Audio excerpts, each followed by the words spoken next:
काय कसं झालं प्रवास तुझा? बाबांनी विचारलं की खूप बस काय काय अनुभव वाईट? पहिलं तर आम्हाला सांगितलं होतं ऑफलाईन एक्झाम होणार होती. मग आम्ही गेलो तिकडे. ऑफलाईन एक्झाम साठी ते म्हणाले पास करायची गॅरंटी आम्ही देतो. ज्या दिवशी एक्झाम झाली त्या दिवशी आमचं म्हणजे पूर्ण रशियनमध्ये होतं. बायोचा पेपर रशियनमध्ये होता. रशियन आम्हाला रशियन येत नाही. तरी आम्ही एक्झाम दिली तर ते म्हणाले पास करायची गॅरंटी आम्ही. तरी पण ते म्हणतोय आम्ही काय पास झालो नाही. रिझल्ट आला आम्हाला कळालं पण पास नाही. मग ते म्हणाले की फेब्रुवारीमध्ये बॅच परत करू, दुसरी बॅच पुढे, तेव्हा आम्ही तुमचं ऍडमिशन करणार म्हणून आम्ही थांबलो. तेव्हा पण त्याला माहिती होतं की फेब्रुवारीमध्ये पण बॅच नाही होणार, ऍडमिशन होणार नाहीये. मग थांबण्यात अर्थ नाही. पण तरी पैसा पाहिजे होता म्हणून थांबवलं. फेबमध्ये पण थांबलो आम्ही आणि फेबमध्ये ऍडमिशन नाही झालं. तो पण तू किती आहे? सीट तिथेच होती आणि किती महिने तिथेच काढलीस? 4-5 महिने काढले. काय करायची पुढे? काही नाही, आम्हाला सांगितलं की रशियन लँग्वेज शिका तोपर्यंत. आणि खर्च खाण्यापिण्याचा आम्ही काय राहायचा हॉस्टेलची फीज आम्ही भरलं होतं. मेस आम्ही लावलं होतं आणि जाताना रुबल दिलेले आणि डॉलर पण दिले ते पण त्यांनी घेतले. त्यांनी तुमच्याकडनं घेतले? हो, त्यांनी का घेतले? ते बोलते आम्हाला तिथं भरायचे मी पण मी घेऊन गेलीस? तरी 2 लाखाचे रुपये दिलेले आणि 1200 का डॉलर दिलेले ते जवळजवळ 6.25 लाख. आणि 11,90 त्याला फी दिलेली. परत त्यांनी ट्युशन फी सर्व घेतली. 11,90,000. हा ट्युशन फी किती दिली? ते त्याच्यातच त्यांनी घेतले आणि रुबल घेतलेले सर्व. जवळजवळ 3.25 लाख रुपये ते घेतले. 14 लाख 15 लाखाच्या आसपास सगळे घेतले. किती पैसे परत केले? 1 रुपये. आणि पहिली तुझ्याबरोबर किती जण होते? 20 होते. तुझ्याबरोबर 20 जण होती. 20च्या 20 आले सगळे? आता सगळे सगळ्यांना आणले. आणि पहिले पहिले तुझ्याबरोबरच आले सगळे जण. नाही सगळे पाठी पुढे जसं तिकीट जमलं तसं आपण फोन केल्याच्या नंतर तिकीटची प्रोसेस सुरू झाली. हा. काही नाही. माझ्या आधी जे गेले ते स्वतःचे पैसे नाही. ते आलं. हो म्हणजे ज्यांच्याकडे पैसे होते ते आले. त्यांच्याकडे नाही ते बिचारे तेवढे दिवस तिथेच राहिले. हो आता ते पण आले. आणि महिन्याचं त्याचं किती व्हायचं तुला बाकी राहण्याचं आणि याचं? मला 10,000 पैसे. काय मी हॉस्टेलच करतो बाकी तुझं वैयक्तिक राहणार. 30 वर्षांसाठी 10,000 व्हायचे.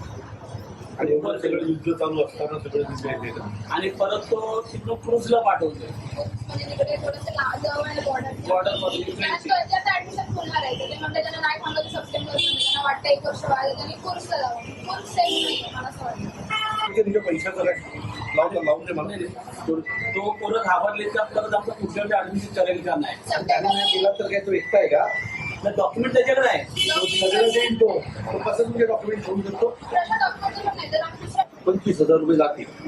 पण सगळे डॉलरचे जेवढे पैसे आहेत तेवढे सगळे घ्यायचे. हा तो ट्रान्सफर करेल तुम्हाला. 2-3 दिवसात नाही झाले तर मला परत सांगा. मी परत एक कॉल करतो. तुम्हाला ट्रान्सफर करून द्यायला सांगा. नमस्कार, माझं नाव सचिन शिवराम बिराडी. मी कामोड्यावर राहतो. मी माझ्या मुलीच्या ऍडमिशनसाठी मोक्ष करिअरमध्ये प्रभादेवीला गेलो होतो.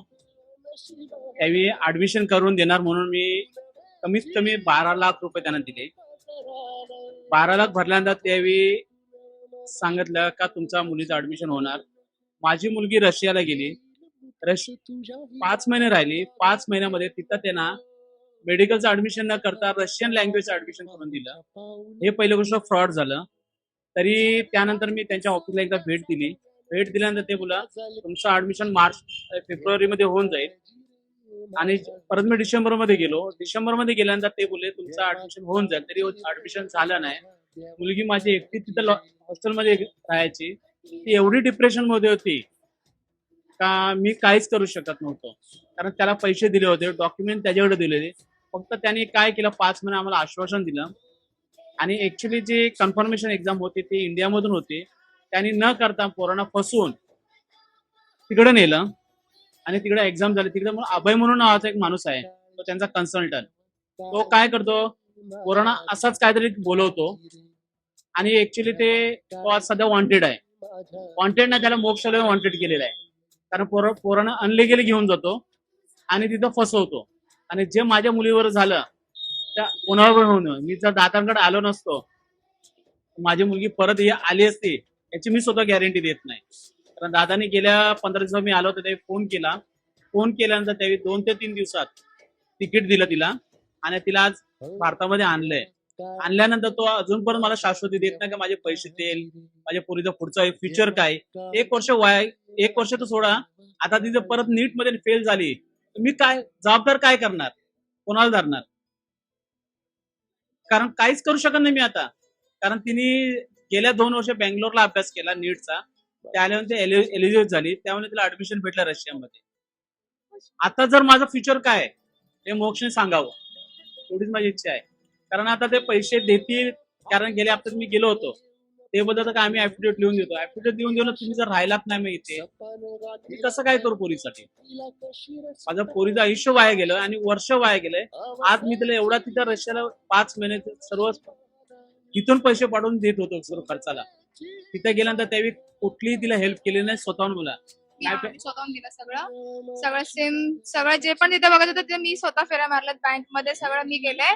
जसं ते म्हणाले की सगळं भेटेल तुम्हाला, पण तसं काय नाही झालं. आणि मला दादानी तर आणलं तर ते खूप मोठं थँक्यू त्यांच्यासाठी. आणि ते आय एम सो थँक्यू खरंच थँक्यू.